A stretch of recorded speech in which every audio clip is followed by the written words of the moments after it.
Մերձավոր արևելյան տարածաշրջանում բարդ, շփոթեցնող եւ հաճախ դրամատիկ իրադարձությունները ակամայից ասոցիացիաներ են առաջացնում թղթախաղի հետ, որտեղ խաղադրույքները բարձր են, իսկ խաղաքարտերը շատ տարօրինակ են բաշխվում։ Ըստ վերլուծաբանների, մերձավոր արևելյան տարածաշրջանի ջոկերի դերը պետք է տալ Իրանին։ Ի վերջո, ջոկերը որպես կանոն ամենաուժեղ քարտն է, ավելին հաճախ կարող է փոխարինել ցանկացած այլ խաղաքարտի։ Ջոկերը միշտ ինքնուրույն է խաղում եւ հայտնվում է այն պահին, երբ ամենակիչն է սպասում։ Իրանի անվտանգության խորհրդի քարտուղար Ալի Ահմադյանի Հայաստան ու Ադրբեջան կատարած այցերը մատնանշում են Հարավային Կովկասի անվտանգությունը կարևորելու Թեհրանի աչալրջությունը։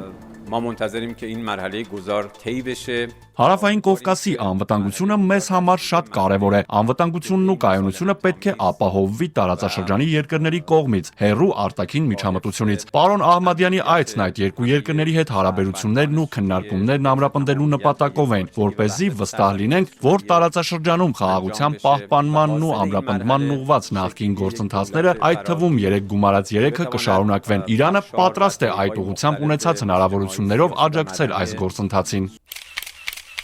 Իրանի ազգային անվտանգության գերագույն խորհրդի քարտուղար Ալի Աքբար Ահմադյանը Երևանում վերահաստատել է տարածաշրջանի աշխարհաքաղաքական ցանկացած փոփոխությանը դեմ լինելու Իրանի դիրքորոշումը։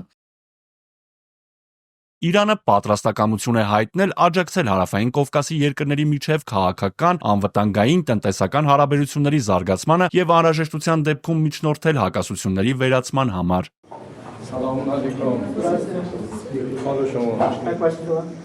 Միևնույն ժամանակ Իրանի արտգործնախարարության խոսնակը խորհուրդ է տվել Հայաստանի եւ Ռուսաստանի միջև տարաձայնության առնչությամբ դիրքորոշում չընդունել Հարավային Կովկասում իրավիճակը չբորբոքելու համար։ Խոսքը գնում է Եվրամիությանն անդամակցության նախագիծ համարվող օրենքի ընդունման Հայաստանի կառավարության մտադրության, նաեւ այդ հարցի պատճառով Հարավային Կովկասում հակամարտության հնարավորության վերաբերյալ Ռուսաստանի նախազգուշացման եւ Իրանի վրա դրա ազդեցության մասին։ Վաղային որոշ մանրամասներ է հայտնել Իրանի նախագահ Մասուդ Փեզեշքյանի Ռուսաստան կատարելիք այցի մասին։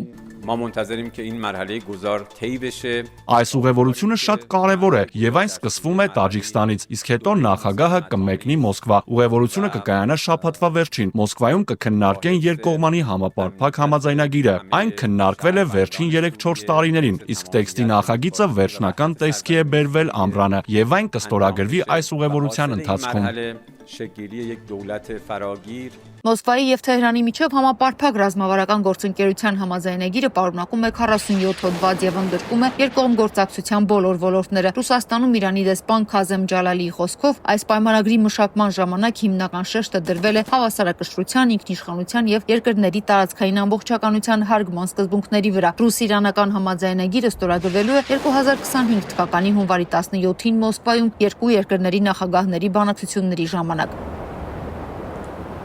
Հատկանշական է, որ ռուս-իրանական գործակցության պայմանագրի ստորագրմանը նախորդել է Հայաստանի արտգործնախարար Արադ Միրզոյանի այցը Միացյալ Նահանգներ եւ հայ-ամերիկյան ռազմավարական գործակցության համաձայնագրի ստորագրումը։ Տարիներ շարունակ տարածաշրջանում ամերիկյան ռազմավարության գլխավոր նպատակն էր չեզոքացնել իրանական ջոկերին։ Մեկը մյուսի հետևից Միացյալ Նահանգների նախագահները փորձում էին համոզել միջազգային հանրությանը, որ Մերձավոր Արևելքի գլխավոր խնդիրը ոչ թե իսրայելա-պաղեստինյան հակամարտությունն է, այլ Թեհրանի տարածաշրջանային հեգեմոնիան։ Այնուամենայնիվ Իրանը շարունակում է մնալ Մերձավոր Արևելքի քաղաքական խաղացողներից կարևորագույնը։ Ոչ ֆորմալ Թեհրանի հետ կայուն անվտանգության համակարգ ստեղծելը շատ դժվար է, իսկ այդ համակարգը կառուցելն առանց Իրանի կամ առավել եւս նրա դեմ ամենայն հավանականությամբ ընդհանրապես անհնար է։ Իրանն ամենևին էլ ինչ-որ պարզունակ եւ արքայիկ աստվածապետական դիկտատուրա չէ, որն ունակ է ցանկացած անկանխատեսելի տարածաշրջանային արկածախնդրության։ Իրանը շատ բարդ կազմակերպված հասարակություն է, իսկ նրա քաղաքական համակարգն ունի բազմաթիվ ներկառուցված զսպիչներ եւ հակակշիռներ։ Թեհրանում մանրակրկտորեն կշռադատում են քաղաքական եւ ռազմական ռիսկերը եւ հաշվարկում իրենց այս կամ այն քայլերի հնարավոր հետևանքները։ Պատրաստ է արդյոք Իրանի ղեկավարությունը ճկունություն ցուցաբերել, տրամադրված է արդյոք փոխզիջումների հասնել, արդյոք պետք է Իրանի կողմից բարի կամքի ժեստեր ակնկալել ուղղված իր արաբ հարևաններին։ Առայժմ այս բոլոր հարցերը բաց են մնում, իսկ մինչ դա հարկ է հիշել, որ Իրանը 800 կիլոմետր շարավով ռադար է տեղադրել Գիլանի նահանգի բարձրավանդակում երկրի հյուսիսային օդային տարածքը դիտարկելու համար։ Հայաստանի, Ադրբեջանի, Արևելյան Թուրքիայի զգալի մասի, Վրաստանի մեծ մասի, Արևմտյան Թուրքմենստանի, Ղազախստանի հարավարևմտյան մասի եւ Կասպից ծովի օդային ամբողջ տարածքը գտնվում է Իրանի հակաօդային պաշտպանության վերահսկողության ներքո։ Ֆիդա Ղազարյան, Գարիկ Արամյան, Tribune-M